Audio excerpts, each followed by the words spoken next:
probar, ¿no? Por supuesto. Vamos Todo todavía. bien. Vamos. A ver. A ver, compartir. Sí, ahí vamos. Bueno, vamos a arrancar esta segunda parte. Es la segunda parte, ¿no? El doctor Jiménez ayer no dio al final. ¿O sí? Cuéntenme que no No tuvimos clase, pero me parece que fue por lo del doctor París. Claro, exacto. Por eso. Exacto. Bien. Está bueno que lo recuerdes porque yo la verdad que en el fragor de pensar la clase, me estaba olvidando de recordarlo, y no sé si ustedes tuvieron la oportunidad de conocerlo, de cursar alguna materia con él. Nosotros todos lo recordamos con mucho cariño, primero porque fue todo nuestro, pero además fue una persona genial en todo sentido. Lo traté como profesor primero, lo traté después como colega, ¿sí? Porque fue presidente del Colegio de Abogados cuando yo estaba matriculando. En realidad un periodo ahí anterior, justo cuando me empezaba a matricular, pero lo traté como colega, digamos, como contraparte, y era una persona genial para el trato para sus colegas y con sus clientes, obviamente, así que todo se facilitaba mucho cuando uno tenía una cuestión que llevar adelante, o extrajudicialmente o judicialmente, con él. Y bueno, obviamente que lo traté también como decano. Cuando fue decano, digamos, yo ya incursionaba, hacía mis primeras incursiones en la docencia, así que también pude apreciar cómo él llevaba adelante la facultad, y finalmente lo traté como compañero de cátedra, porque el año pasado, cuando se implementó el programa nuevo, estuvimos compartiendo la cátedra Historia del Derecho y Constitucional Argentina, donde los profesores de Derecho Romano se sumaron a la cátedra, que fue también una experiencia muy, muy, muy enriquecedora,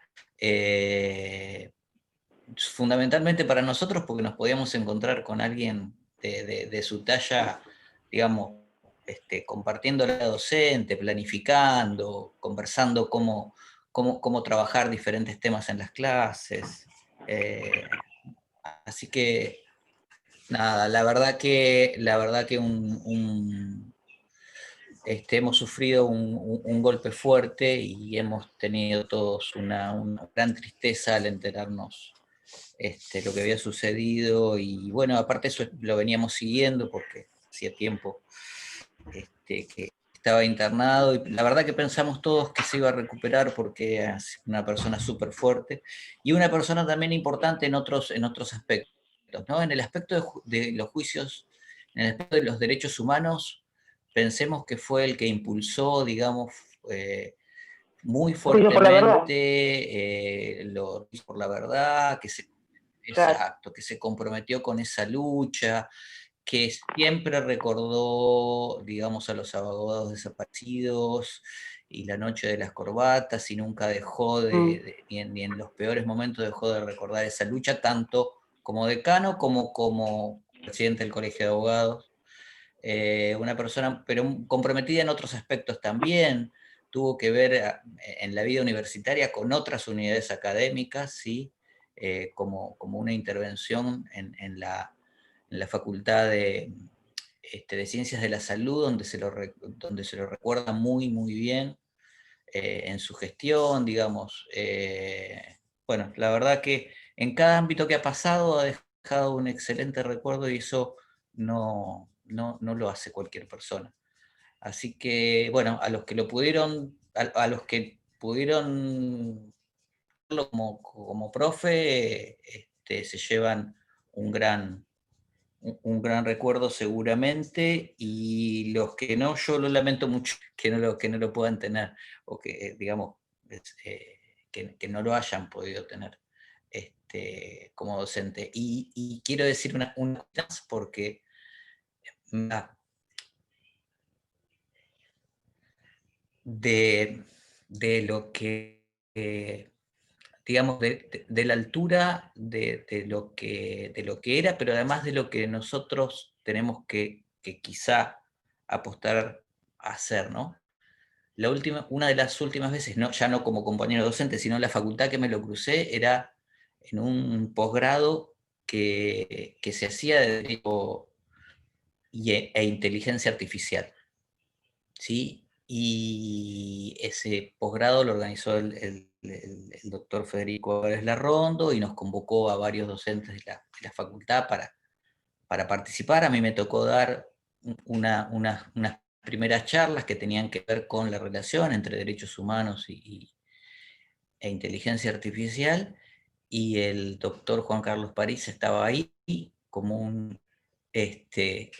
digamos, como un estudiante de posgrado más, escuchándonos a nosotros, que habíamos sido sus alumnos, intercambiando pareceres, agradeciendo los temas que son temas, a veces eran temas que tienen mucho que ver, digamos, con lo tecnológico, y él se reía mucho porque decía que a esta edad se encontraba discutiendo estos temas y le parecía súper raro, pero a nosotros nos parecía maravilloso poder tener una persona, digamos, de su calibre en este curso, escuchándonos a nosotros, que obviamente teníamos mucha menos formación que él, mucha menos trayectoria, y bueno, nada, él participando como lo caracterizaba, de una humildad y unas ganas de aprender, que la verdad, eh, particularmente eh,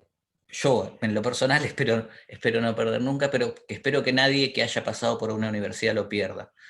El día de mañana, cuando ustedes se reciban, y espero que tampoco se alejen de la universidad, más allá de que hagan su profesional, porque este es el mejor legado que nos pueden dejar personas como Juan Carlos, ¿no?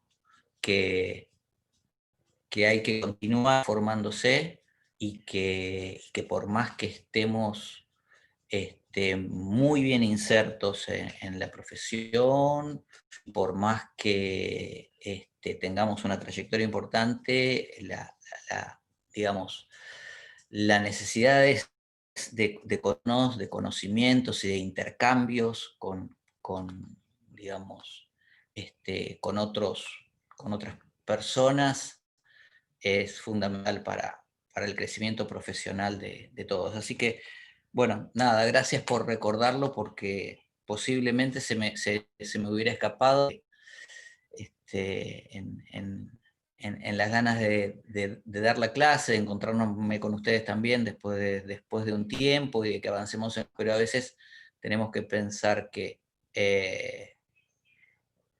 si nos queda un tema colgado, lo podemos leer, podemos trabajarlo desde otro lado, y por ahí tomarnos unos minutos para, esta, para este mensaje, que por ahí no sé si les va a llegar mucho o no, pero tómenlo como algo que realmente no solo yo, todos los profes sentimos, y lo van a escuchar, supongo que muy seguido, esta semana y la semana que viene, en varias clases, porque es unánime este sentimiento de tristeza por un lado, pero este reconocimiento a la labor de una gran persona, más allá de que sea también haya un gran profesional y un gran profe, una gran persona, que eso es en definitiva lo que importa. Así que bueno, gracias, y si quieren empezamos. Voy a tomar un respiro. ¿Se escucha bien? Muy bien. Bueno, menos mal, porque si no Juan Carlos me iba a decir, bueno, al final hablaste bien de mí, no se escucha nada, no te... Hablaste solo. Tendría que haber preguntado antes también. Claro, no. Pero no, sí. Veía algunas caras ahí que estaban escuchando. Bueno, ¿qué podemos esperar para esta segunda parte? Nada, estudiar un poquito más, como corresponde, ¿sí? Y sumar varios temas que son muy lindos. Yo les diría que casi esta segunda parte no sé si es más linda que la primera, porque toda nos gusta mucho, pero a mí hay 2 o 3 temas que me entusiasman mucho y por suerte 2 de ellos les tengo que dar. Uno es el módulo 11 que habla de garantías, ¿sí? El módulo 11 empieza con una visión general, las garantías de los derechos, su clasificación, algunos derechos en particular, como el derecho a la justicia pues natural, al debido proceso, las garantías específicas en el proceso penal, que es un tema que nosotros vamos a ver obviamente acá desde una mirada desde el ámbito de los derechos humanos, porque cuando ustedes cursen procesal penal lo van a profundizar mucho más, aunque también en penal algo ven, ¿sí? El derecho constitucional procesal y el derecho procesal constitucional, vamos a ver qué quiere decir esto, y después nos vamos a introducir en los que nosotros denominamos los procesos constitucionales propiamente dichos, el amparo, el habeas corpus y el habeas data. ¿Sí? Denme un minuto, ya seguimos. Voy a dejar de compartir pantalla un segundo, si me permiten.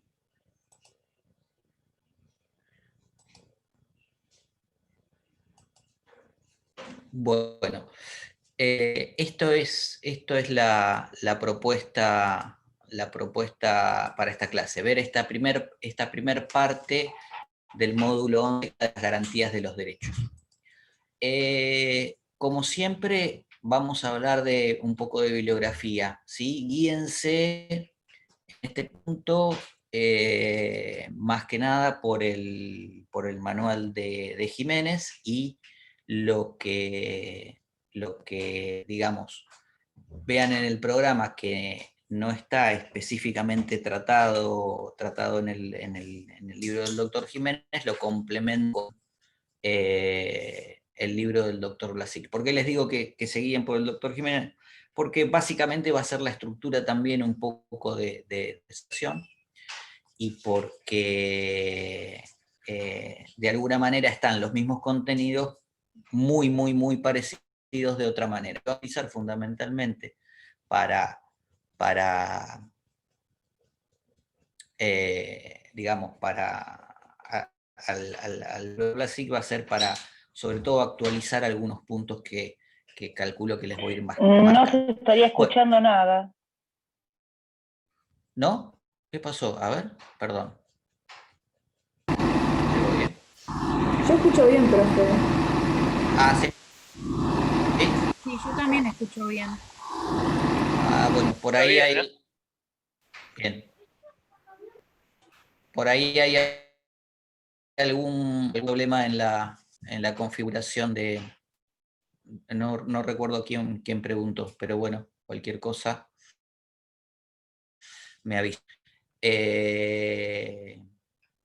Bueno, les decía, ¿por qué es importante este módulo? Vamos con una cosa bien básica. Más allá de esto que ustedes ven ahí en el Power, la clasificación, que lo van a encontrar en el libro de Jiménez, hay una cosa súper básica, ¿sí? No hay derecho sin garantía. Y a su vez las garantías son un tipo de derechos humanos. Voy a explicar lo obvio. No hay derecho sin garantías. ¿Qué quiere decir esto? Primero, ¿es lo mismo un derecho que una garantía? No. Hay una relación, digamos, de género-especie, ¿sí? La garantía forma parte de los derechos, pero no son lo mismo.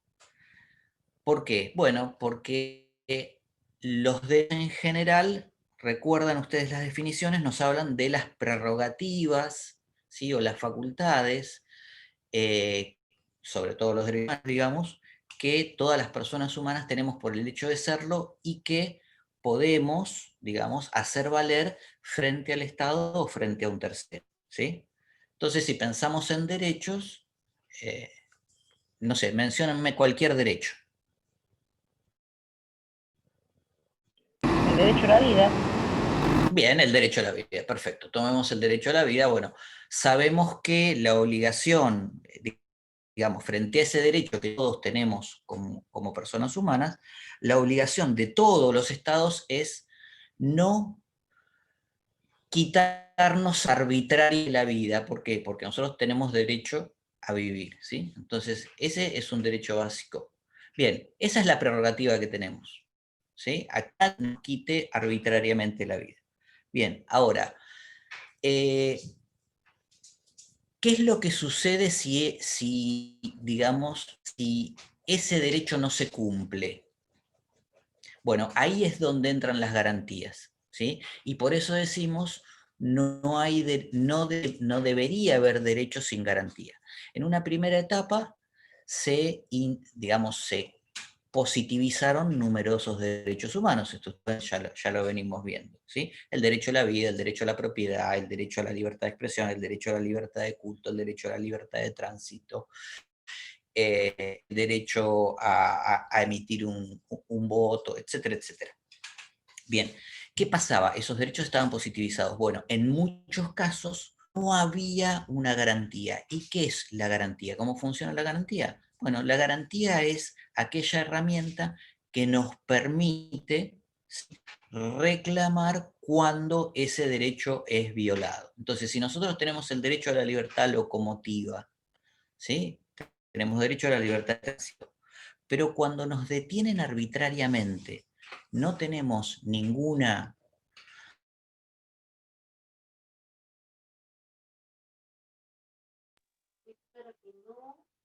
Ahora sí se cortó.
Sí. ¿Andan por ahí todavía o ya se fueron? Acá estamos, profe. No, acá estamos. Bueno, gracias, gracias. Se me rechazó la conexión. Sigamos. Les decía, ahora después empiezo a compartir de nuevo, no hay problema. Les decía,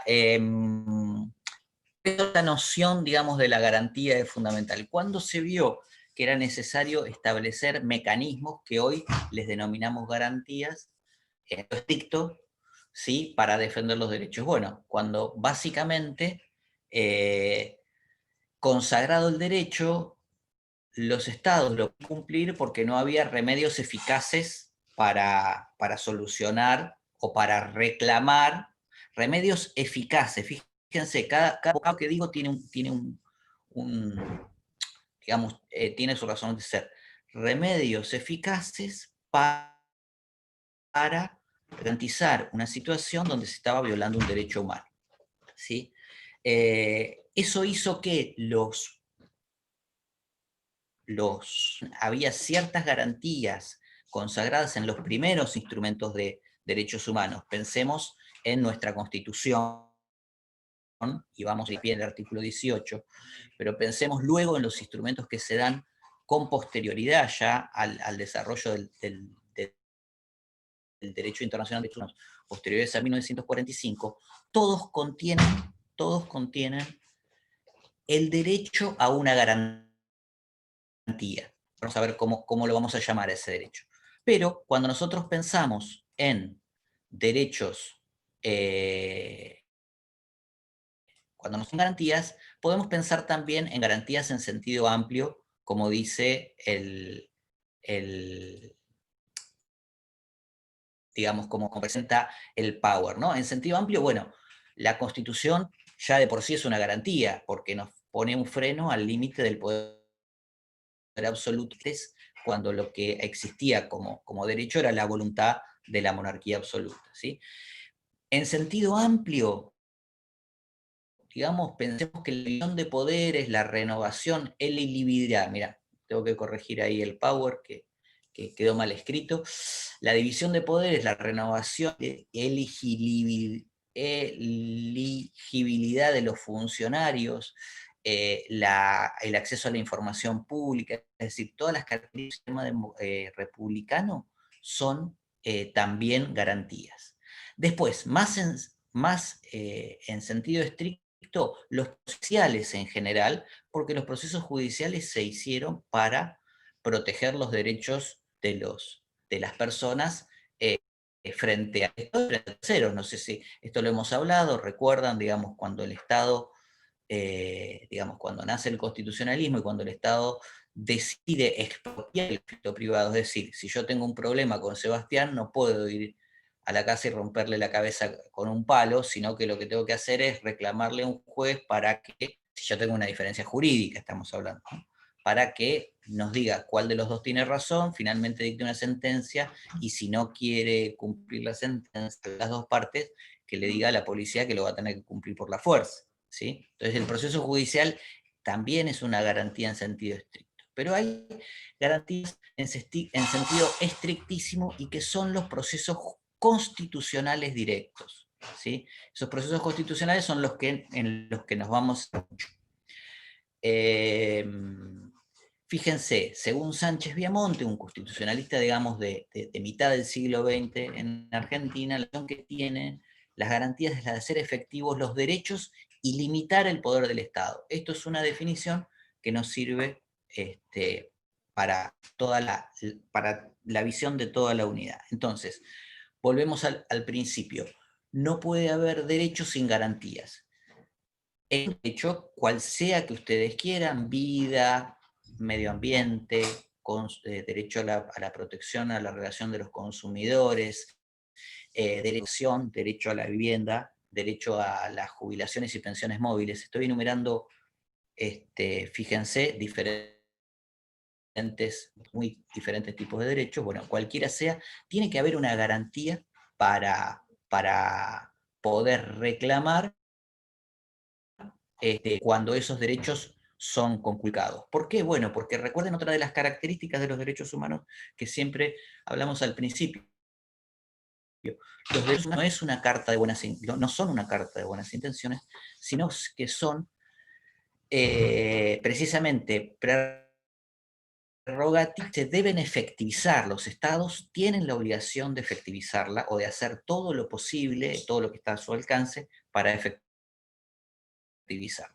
Que lo hagan o que no lo hagan o que lo hagan a medias es lo que nos lleva a nosotros a pensar en estas cuestiones y fundamentalmente en las garantías.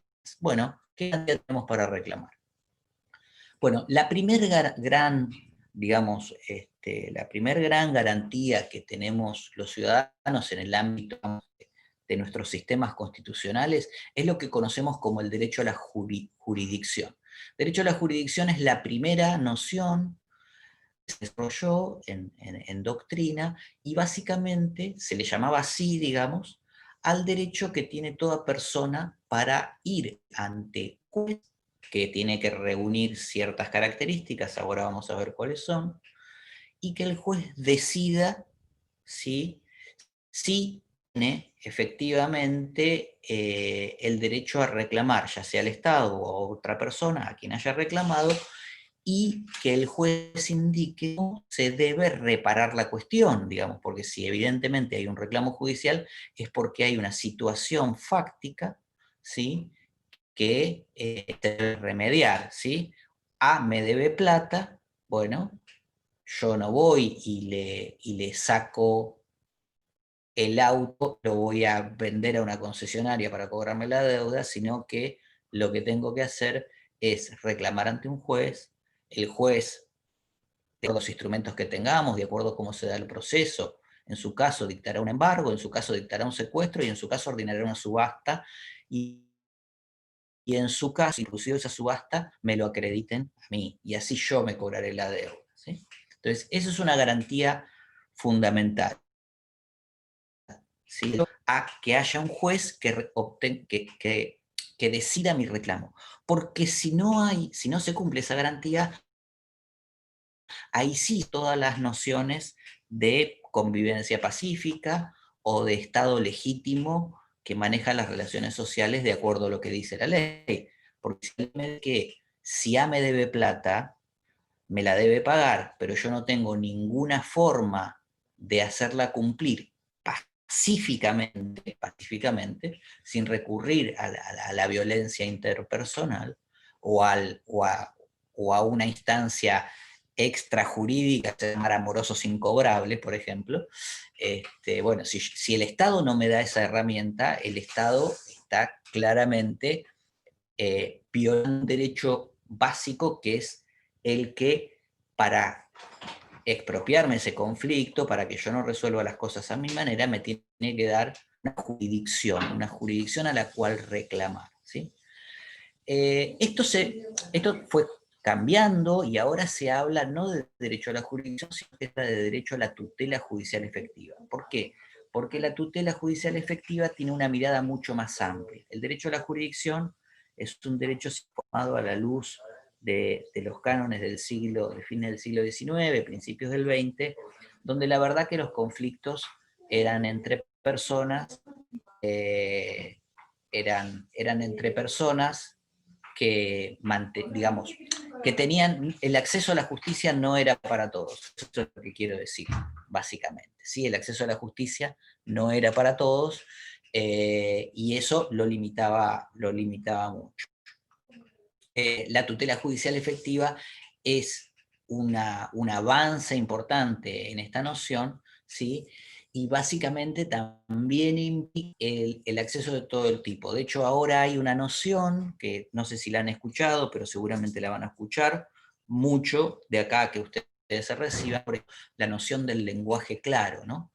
Hay tanto resoluciones de la Suprema Corte de Justicia de la Provincia de Buenos Aires como incluso ahora leyes de la provincia que hablan de la cuestión del lenguaje claro. ¿Por qué? Bueno, porque el uso de estrictamente técnico y muchas veces oscuro, digamos, de nuestra disciplina, aleja al ciudadano de ese derecho a la tutela judicial efectiva que tiene, porque ese derecho implica muchas cosas, entre ellas que se entienda lo que la justicia está haciendo cuando está trabajando sobre mis derechos.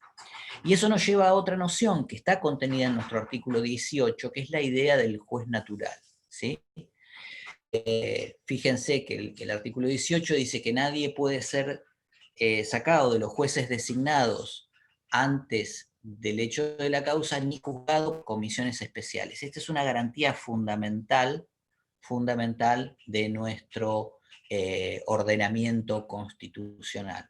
¿Qué? Bueno, porque en la medida en que nos aseguren a nosotros un juez imparcial, es en la medida que vamos a tener la protección de nuestros derechos. Si nosotros nos aseguran un juez, no nos pueden asegurar un juez que evidentemente no tenga interés en nuestra causa o que no tenga interés en beneficiar a la contraparte. Pensemos que si estamos, por ejemplo, litigando contra el Estado es el que nombra al juez y el Estado es el que paga el sueldo al juez, ¿sí? Bueno, pero para eso los jueces tienen una serie de garantías, que ustedes las estudiaron en Derecho Constitucional, por ejemplo, la garantía de la intangibilidad del salario, por ejemplo, la duración en su cargo mientras dure su buena conducta, etcétera, etcétera, que hacen a la independencia de ese juez, ¿sí? Bueno, pero ese juez tiene esas prerrogativas no por persona, sino que tiene esas prerrogativas para asegurarnos a nosotros que cuando lleguemos a un juez, ese juez va a ser un juez que tenga las garantías suficientes, sin más presiones, que los hechos que nosotros alegamos y probamos y los fundamentos que tengamos en derecho decidan. Por eso se prohíben jueces, digamos, que sean nombrados con posterioridad al proceso, ¿sí? Específicamente para determinados casos, o se prohíbe comisiones especiales. Las comisiones especiales, no sé si lo recuerdan, era una práctica habitual previa a la Constitución de 1853, donde para determinados casos se nombraban determinadas personas para que lo juzguen, obviamente con posterioridad al hecho que sucedía. Entonces eso hacía que esas personas pudieran ser manipulables políticamente, como de hecho sucede, ¿sí? Entonces, la cuestión del juez natural es fundamental. El juez tiene que ser juez en tanto órgano, dice ahí lógicamente. Si bien no es posible que se designe un juez luego del proceso, luego de iniciar el proceso, esta máxima o digamos, esta limitación legal la tenemos que ver siempre pensando que el juez no es la persona A o B que está ocupando ese cargo, sino que es un órgano. Entonces, puede ser que la persona A, entre que yo presente la demanda y se esté para sentencia, se jubile y lo nombren a B. Bien, eso es inconstitucional, perfectamente constitucional, porque hay una continuidad del órgano juez, del órgano judicial, ¿sí? ¿Qué va a pasar? Si yo tengo alguna duda sobre la imparcialidad del juez B, que empieza a conocer la causa una vez de iniciada, bueno, tendré las causales de recusación que surgen de todos los códigos procesales, pero que tienen que ser claramente indicadas. Y tendrá su posibilidad, digamos, de excusarse, a su vez, ¿no? Pero eso no quiere decir que eso sea inconstitucional, porque hay una continuidad del juez en tanto órgano. Lo que sería inconstitucional es que si yo, por ejemplo, cometo X, se cree un juzgado especialmente para tratar ese hecho, o para tratar todos los hechos que salen de ahí, de ese hecho, y, y ahí sí podríamos estar pensando que hay una especie de comisión especial. Entonces, ¿qué es lo que sucede? Por ejemplo, cuando se desdoblan juzgados, hasta hace unos años, los juzgados civiles y comerciales llevaban las causas de familia también, ¿sí? Bueno, cuando se crean en ese momento los tribunales de familia, ¿qué es lo que sucede? Causas que ya venían tramitando en los jueces civiles y comerciales continúan tramitando en esos jueces, y las causas nuevas que tienen que ver con lo que el Código Procesal indicaba como que debían tramitar en los tribunales, en ese momento tribunales de familia, luego se convierten en juzgados, va al órgano nuevo. Entonces ahí no hay una violación del principio de juez natural que tiene que entender o que tiene que ser designado al derecho del proceso. ¿Se entiende? ¿Se entendió esto o hice mucho lío?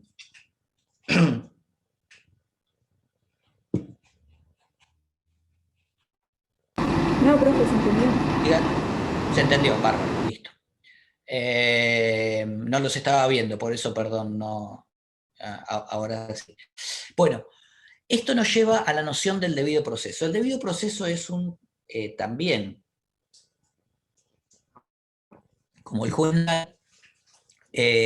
una noción que se desprende del artículo 18 de nuestra Constitución, ¿sí? El artículo 18 acá es básico, lo tienen que obviamente saber, pero como también lo tienen que saber para penal, para procesal penal, para administrativo, para los civiles, ¿verdad?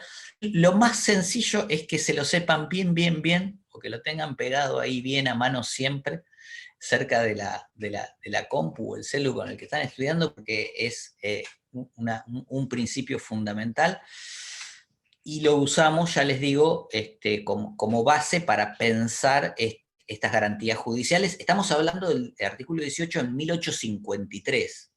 Obviamente va evolucionando a partir de la doctrina judicial de la Corte, pero este artículo, tal como ustedes lo leen hoy, está desde 1853 en nuestro sistema constitucional, ¿sí? Obviamente que tiene mucho trabajo de doctrina judicial y por eso es tan rico. Bueno, la noción del debido proceso también la extraemos del artículo 18 cuando dice que nadie puede ser privado de su vida y de sus derechos sin juicio previo, ¿sí? Bueno, ese juicio previo, ahoritas, son muy ricas, les digo, tienen mucha trascendencia, y nos llevan a esta noción del debido proceso. Es decir, para que alguien sea privado de cualquiera de sus derechos, incluidos sus bienes, porque sus bienes forman parte de su derecho de propiedad, van a ver un derecho de propiedad que es una noción muy amplia, no solo de bienes, sino además de derechos, bueno, no me voy a meter en ese lío porque ya lo van a ver. Digo, para que alguien pueda ser privado de esos derechos, tiene que haber sí o sí un juicio previo. Ese juicio previo no es cualquier juicio. Si bien no lo dice el artículo 18, la Corte Suprema ha ido construyendo esta noción de debido proceso a lo largo de sus numerosos fallos, y obviamente apoyada por la doctrina también, lo van a ver en el libro que está muy bien desarrollado, y son cuatro los elementos que tienen que existir en cualquier causa judicial para que nosotros digamos, bueno, ha cumplido los principios del debido proceso. Son esos que ustedes ven ahí: acusación, defensa, prueba y sentencia. No son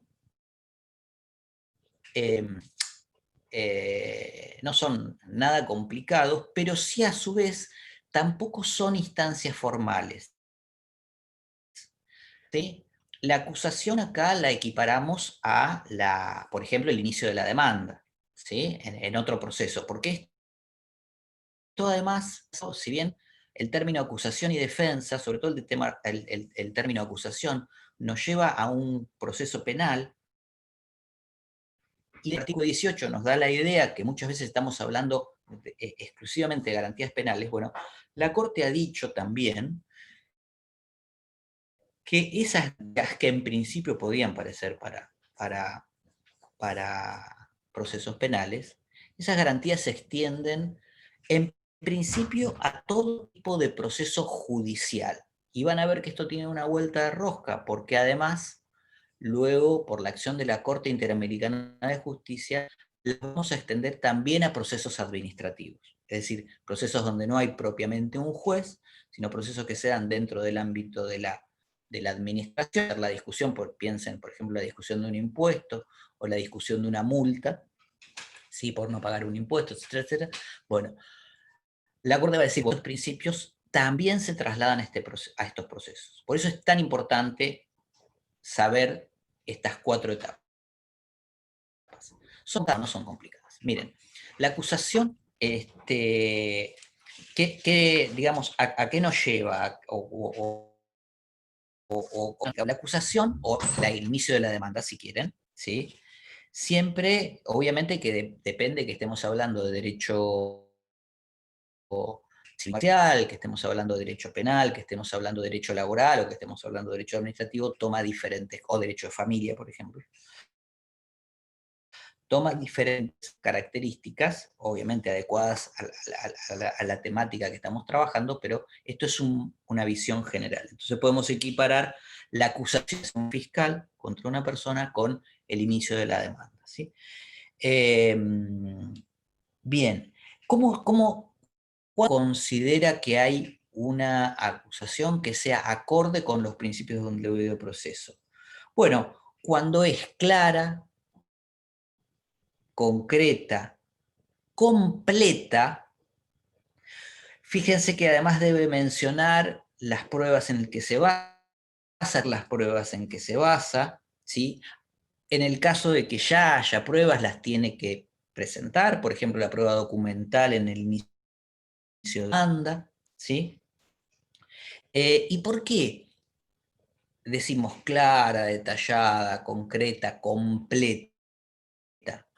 Porque, como el artículo 18 habla de que es inviolable la defensa en juicio y de los derechos, ¿sí?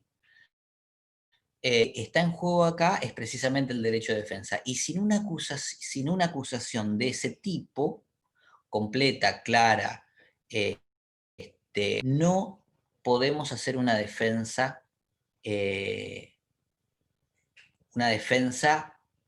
menos, digamos, va a decir, ahora vamos a ver a qué me refiero con defensa técnica. Una defensa técnica, pero ni siquiera una mera defensa de lo que se nos acusa, ¿sí? Trasládenlo a la vida cotidiana, es básicamente lo que nos pasa, digamos. Yo acuso a Joaquín, no sé, que pongámosle que se copió en un examen, ¿sí? Bien. ¿Alcanza eso? No. Yo voy a tener que decir, no, el examen fue el examen de tal materia, ese examen se tomó tal día, Joaquín estaba ahí porque es alumno de esa materia, no sé, todos los detalles que hacen al hecho, y voy a decir, ¿y alcanza eso? No, porque yo le voy a tener que decir por qué yo sostengo que se copió. Yo voy a decir que se copió o porque, pongámosle que estemos en presencial, ¿no? O porque o porque estaba hablando con un compañero o una compañera que le sopló una respuesta. Es decir, tengo que la modalidad en que se dio el hecho, ¿sí? También lo tengo que expresar y finalmente voy a tener que decir las pruebas en las que me baso. Bueno, lo vi, pero también lo vio Sofía, también lo vio Mariano, Ariadna, etc. Sí. No van a declarar en ese momento, todavía yo no voy a tener las declaraciones, pero yo le voy a decir las pruebas que tengo. ¿Por qué? Porque sin esos detalles Joaquín no se puede defender. Entonces ahí vamos al otro paso. El otro paso es la defensa. Lo primero que tiene que haber en un debido proceso siempre es la obligación, perdón, de escuchar al acusado. Lo traslado, hago un paréntesis y lo traslado al proceso penal. Lo van a escuchar cuando cursen procesal penal, pero me adelanto. Cuando a alguien lo detienen en un proceso penal, por ejemplo en un proceso de flagrancia, ¿sí? Lo detienen como vulgarmente se llama, con las manos en la masa, entonces la policía lo detiene, obviamente que se comunica con el fiscal, y el fiscal lo primero que le va a indicar a la policía es primero si lo tiene que liberar, porque digamos, la generalidad del Código Procesal indica que por más que uno esté acusado de un hecho, goza de libertad hasta que no tiene una sentencia pasada en autoridad de cosa juzgada que lo declara culpable, y lo traigo a colación porque estamos hablando de debido proceso precisamente. O salvo que el fiscal considere que puede haber alguna causal para detenerlo digamos, por un periodo, puede ser de horas, puede ser de días, o finalmente dictarle la prisión preventiva, que va a ser una coerción más fuerte, digo. Si el fiscal considera que existe esa posibilidad, digamos, lo que le va a decir a la policía es, bueno, manténganlo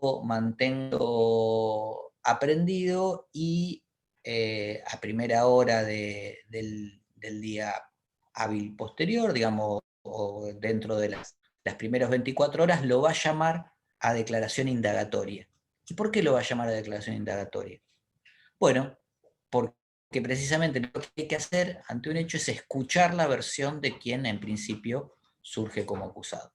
¿Va a ser la defensa ese acto, la declaración indagatoria, el acto de defensa? No, todavía no, porque el acto es más amplio, pero la declaración indagatoria se conoce en el proceso penal como el primer acto de defensa del imputado.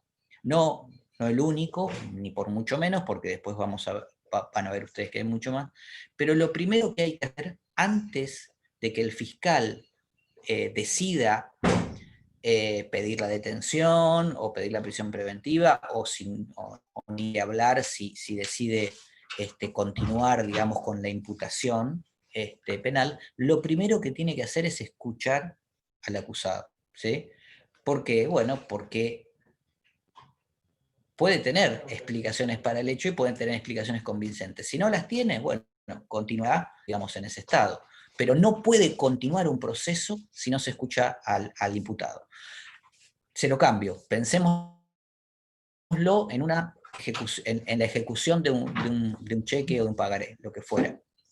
Si bien en principio eso es un instrumento, lo van a estudiar también más adelante, que nos permite pedir alguna medida cautelar, ¿sí? Lo cierto es que lo primero que va a hacer cuando reciba una demanda, bueno, igual di justo un mal ejemplo con documentos comerciales porque tienen una particularidad especial, insisto, que ustedes van a estudiar, pero pensemos en una demanda de daños y perjuicios, ¿sí? Para no agarrarlo a Joaquín de nuevo, pongámosle que tengo una demanda de daños y perjuicios contra Sebastián porque al querer entrar al aula me empujó por la escalera porque no tenía ganas de escuchar la clase de Derechos Humanos, ¿sí? Y terminó todo quedado, hospitalizado, ¿sí? Imposibilitado de dar clase durante 4 o 5 décadas, y bueno, decido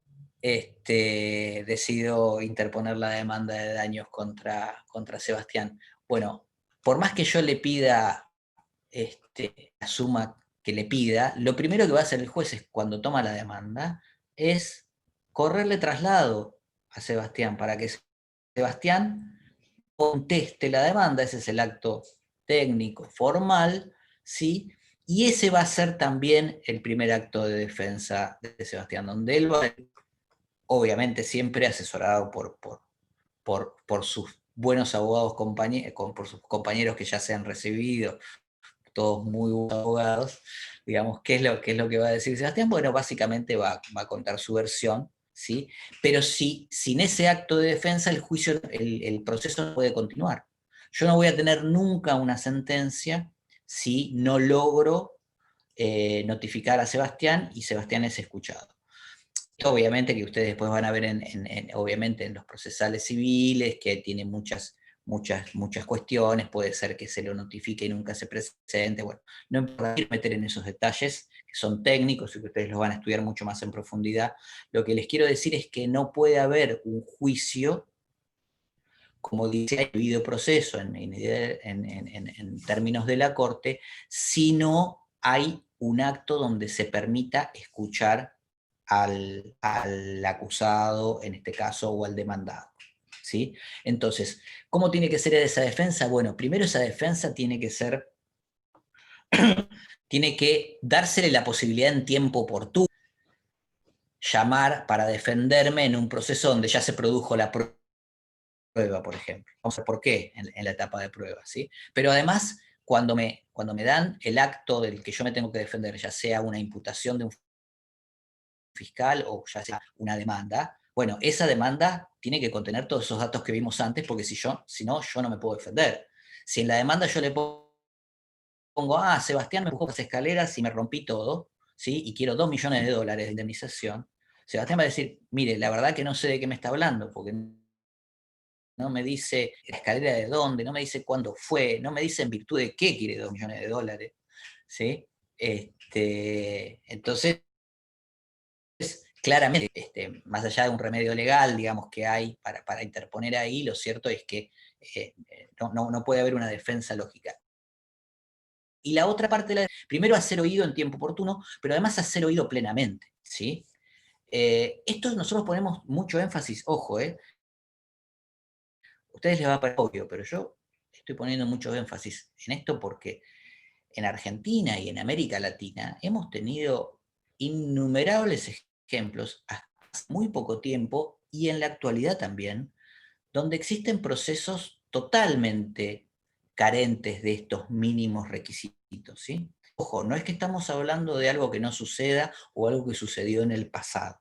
El pasado sucedió y mucho, por eso vamos evolucionando, pero lamentablemente en muchos casos suceden estos procesos. Es decir, alguien que es acusado penalmente de algún hecho y no lo dejan hablar con el tribunal hasta el momento en que se le dan la condena. Y esto no pasó, pongámosle, en X país latinoamericano. Esto pasó en Argentina en el 2012, digamos, cuando sentaron a una mujer de un pueblo originario acusada de matar a su marido que la sometía a violencia doméstica y realmente entendió de lo que se la estaba acusando recién cuando le llegó la condena, ¿sí? Entonces, son casos extremos, no es que pase habitualmente, pero son casos que suceden. Bueno, entonces la defensa tiene que ser la posibilidad de ser oídos en tiempo, de ser oídos plenamente, ¿sí? Que podamos expresar todo lo que se tenga para expresar, y además que se puedan ofrecer pruebas. Además que se puedan ofrecer pruebas. Dos cuestiones a la defensa le tienen que asegurar: que pueda ofrecer sus propias pruebas y que pueda controlar la prueba de otra, ¿sí? Insisto, con el ejemplo que di, si yo voy a un ejemplo, a un proceso donde las pruebas ya están producidas y no pude contrainterrogar a los testigos, no pude contrainterrogar a los peritos, no pude pedir una pericia de parte, no pude, por ejemplo, participar de actos procesales importantes que son irreproducibles, como una autopsia, por ejemplo, bueno, tengo ahí una limitación importante, ¿sí? En mi actividad digamos, en mi actividad de defensa, que viola claramente ese derecho a la defensa que me da el artículo 18. Les iba a decir algo más con respecto a esto. Les iba a dar un ejemplo y se me... Nada, nos vamos a ir muy lejos. Entonces, bueno, la defensa implica todas estas posibilidades, ¿sí? Y que se nos asegure que lo vamos a poder cumplir, pero no de una manera meramente formal, ¿sí? No es que te llamo a una indagatoria y te pregunto tus datos y te digo, mirá, estás acusado por el artículo 166, inciso 2, párrafo primero del Código Penal. No. A ver, se le tiene que explicar, ¿sí? digamos, cuáles son los alcances del proceso penal que tiene enfrente, cuáles son las consecuencias, cuáles son las pruebas, etc. Y eso además mediando algo que es la defensa técnica, ¿sí? Hoy por hoy no alcanza solo la idea del derecho a la defensa, sino que todo aquel que quiere defender sus derechos tiene que tener la posibilidad de tener una defensa técnica. Defensa técnica, hablamos de un abogado defensor, y hablamos además de un abogado defensor o abogada defensora eficiente. No alcanza una mera defensa técnica formal también, ¿sí?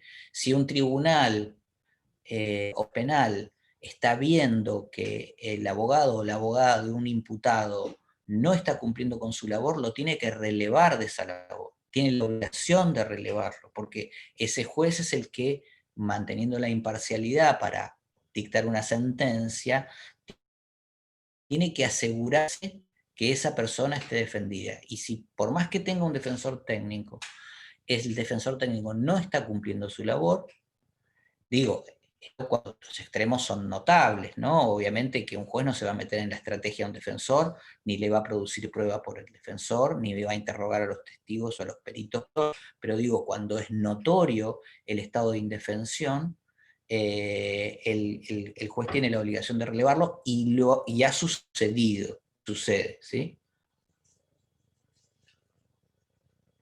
Bien, la otra cuestión, prueba.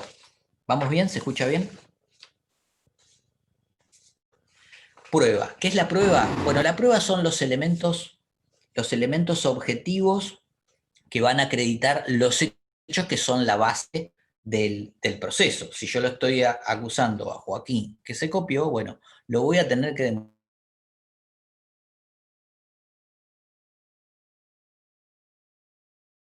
Se cortó de nuevo.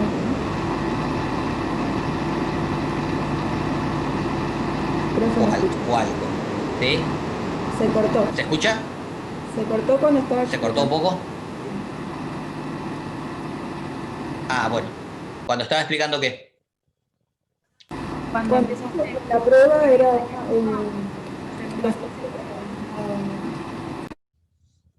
Bien, vamos de nuevo.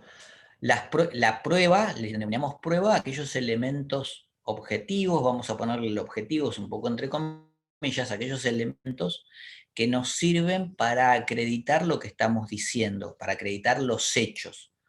Todos los procesos se basan en hechos, ¿sí? También ténganlo en claro. Siempre hay una base fáctica que dispara un proceso. A no le pagó a B, A mató a B, A chocó a B, A se divorció de B, ¿sí? Bien, siempre hay una base fáctica. Bueno, esa base fáctica nosotros, digamos, esa base fáctica es obviamente la plataforma por el juez va a tener que decidir una condena, ¿sí? El juez no impone condenas por el derecho, sino por los hechos. Como A le debe a B, el juez dice a A, páguele a B, o si no le remato, o le embargo el sueldo, le remato la casa, le remato el auto, etcétera, etcétera. ¿Sí? Entonces se basa en hechos. Bueno, esos hechos nosotros los tenemos que acreditar con pruebas. Esas pruebas son esos elementos objetivos que pueden ser de diferentes tipos: testigos, peritos, obviamente documentos, registros fílmicos, bueno, hasta se puede construir mediante indicios, digamos, una base probatoria. No vamos a hacer acá un curso de prueba ni de derecho probatorio. Ahora, esos elementos, para que exista un debido proceso, tienen dos componentes fundamentales. Primero, tiene que ser una prueba legal, ¿sí? Obviamente, no puede ser una prueba ilegal, ¿sí? Si yo intento implementar la tortura para extraer una confesión para condenar a alguien, bueno, eso es una prueba claramente ilegal. ¿Por qué? Porque ustedes saben que la prohibición de la tortura, como lo mencionamos también en alguna otra clase, casi es el único derecho absoluto que hay, ¿sí? Así que claramente eso es una prueba ilegal. Y al ser una prueba ilegal, obviamente no va a ser válida, ¿sí? Porque acá tenemos pruebas legales, digamos, por un lado, y la validez de las pruebas por el otro, porque la validez también tiene que ver con cómo se introducen en el proceso, ¿sí?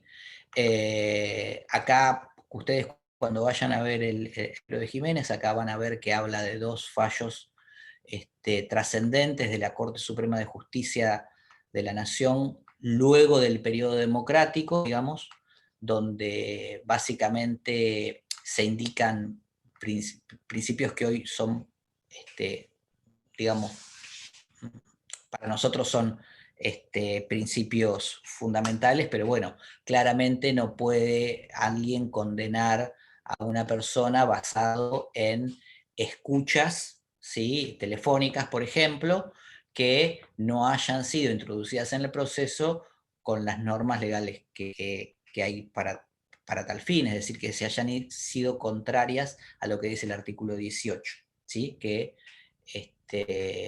prohíbe, digamos,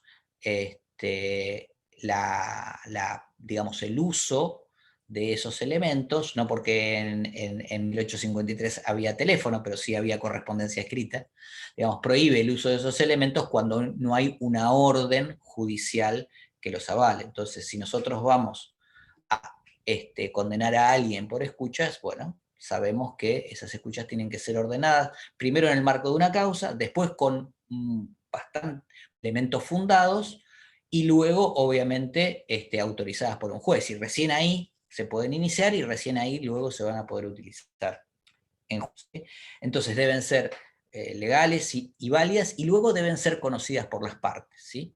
Toda la prueba tiene que poder ser controlada por las partes, ¿sí? Si a mí me van a condenar en base a un registro fílmico que efectivamente muestra cuando yo estaba ejecutando un hecho por el cual me van a condenar, bueno, me tienen que informar de que este es el registro fílmico, me lo tienen que mostrar, y además yo tengo que tener la posibilidad de analizarlo inclusive, ¿no? Si efectivamente alterado, si no ha sido compaginado, si no ha sido editado, pero además también controlar cómo ha sido introducido en el proceso, ¿sí? Eso es fundamental. Entonces, de esa manera es como podemos construir una prueba que efectivamente le sirva al juez para dictar una sentencia. Y finalmente tenemos la sentencia.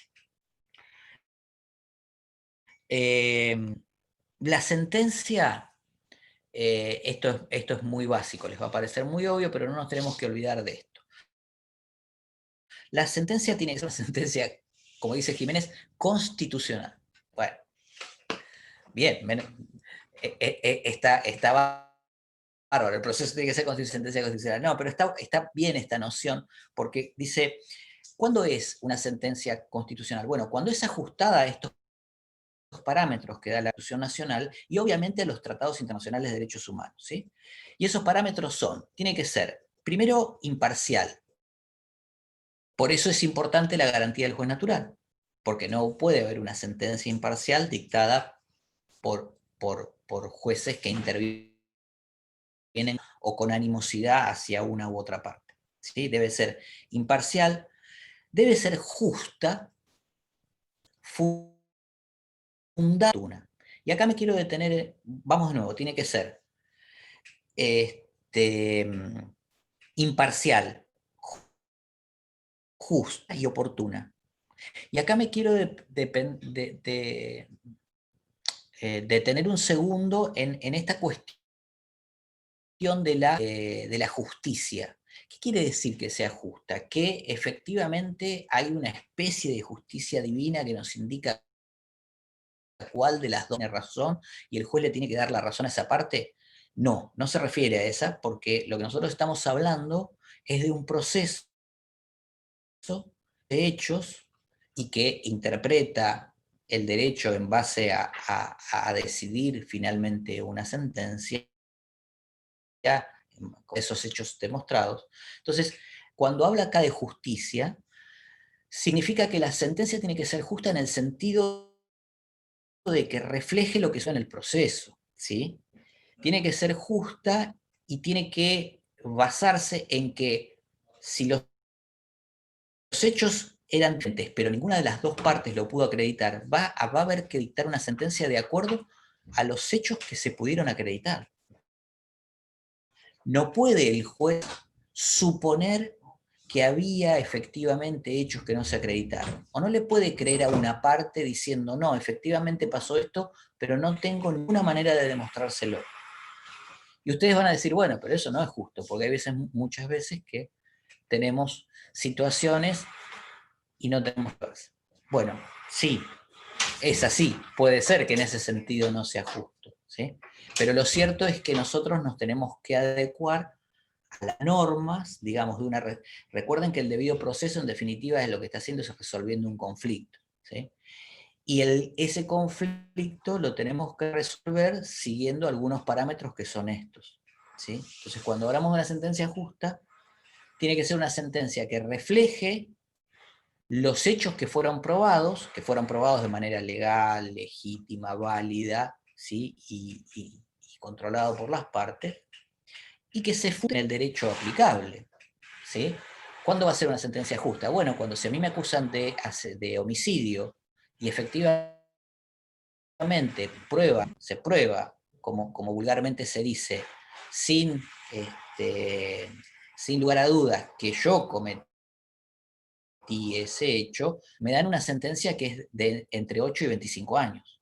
Si por ese hecho, que es un homicidio simple, me dan 27 años, bueno, la sentencia no va a ser justa porque se está tratando de lo que dice máximo es 25. O me dan 4 en vez de 8, porque en realidad sí, efectivamente, Leonardo mató a X, pero es una buena persona. Mirá que la ley es muy dura, 8 años le da, la verdad que no tiene una multa de tránsito, no, ponele 4. No, salvo que hubiera una causal, bueno, esto lo van a ver, lo están viendo en penal también, ¿no? Salvo que hubiera efectivamente una otra calificación, pero si estamos hablando de homicidio simple, ¿sí? No, eso no sería una sentencia justa, ¿se entiende? Y la otra cuestión, los otros dos cuestiones son fundada y oportuna. Fundada,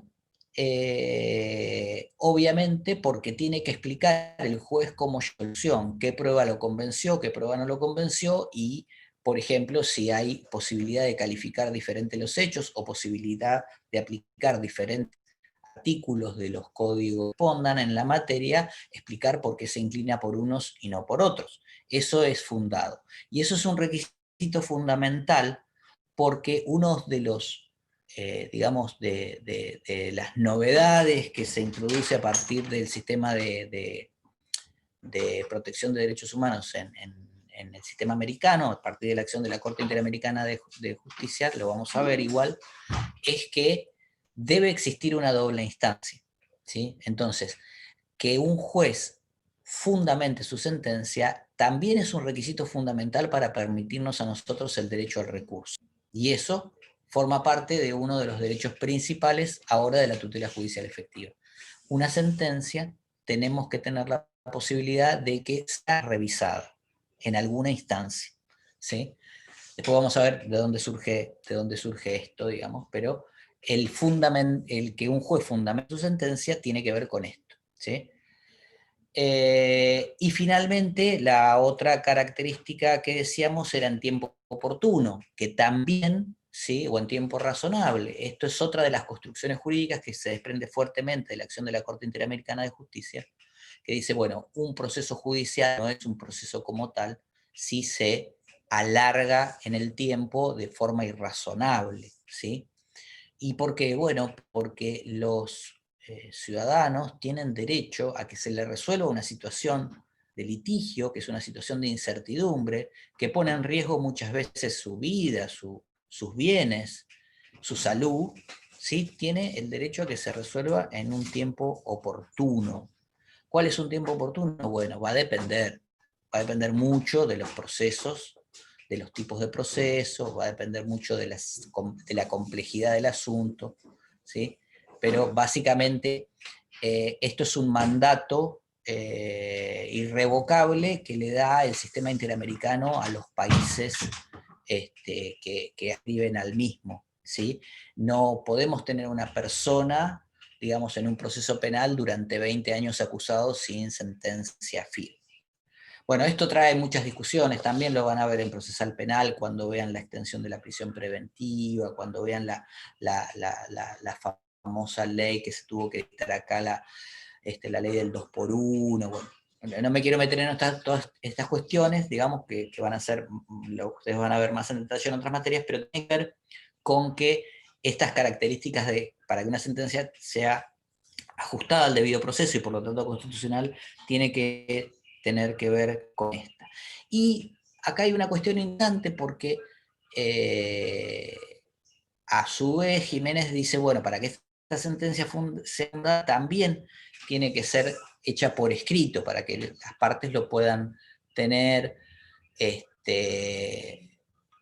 trabajar sus fundamentos, y esto nos lleva a una cosa interesante que se introdujo en la provincia de Buenos Aires a partir del 2014, pero que se viene implementando en muchas provincias y se está discutiendo a nivel, que es el juicio por jurados, ¿sí? Porque el juicio, ustedes saben que el jurado da un veredicto de culpabilidad o no, pero no lo fundamenta por escrito, ¿sí? Solo lo delibera en forma interna y comunica finalmente la decisión final. Entonces, bueno, muchos ven en eso una imposibilidad o, digamos, una disminución de esta cuestión de fundamentar el resultado de un juicio, la imposibilidad de apelar, bueno, esto, pero en realidad no hay mayores problemas a nivel constitucional. ¿Por qué? Porque el jurado da el veredicto, culpable o no, pero la sentencia la realiza el juez técnico, ¿sí? Y será apelable o no apelable en la medida en que lo diga la ley, pero siempre está la posibilidad del recurso y la revisión. Entonces, digamos, la Corte también ya se ha pronunciado sobre el tema y no hay problema en esto. ¿Cómo estamos de tiempo? Yo les propongo terminar acá, hoy. Se ve que tenía muchas ganas de hablar yo, ¿no? Porque igual empezamos un poquito más tarde, pero nada, para que no se haga tampoco tan tarde y no robarle más tiempo del que indica la cursada. Si les parece, terminamos hoy acá y en principio vamos a seguir el jueves que viene. Tal vez tengamos que meter alguna clase más, ¿sí? Pero lo vamos hablando. ¿Les parece? Sí, profe. Bueno, a ver, una recomendación para esta segunda parte, general, y juro que no digo más nada, son 2 minutos. Tengan en cuenta que en esta segunda parte,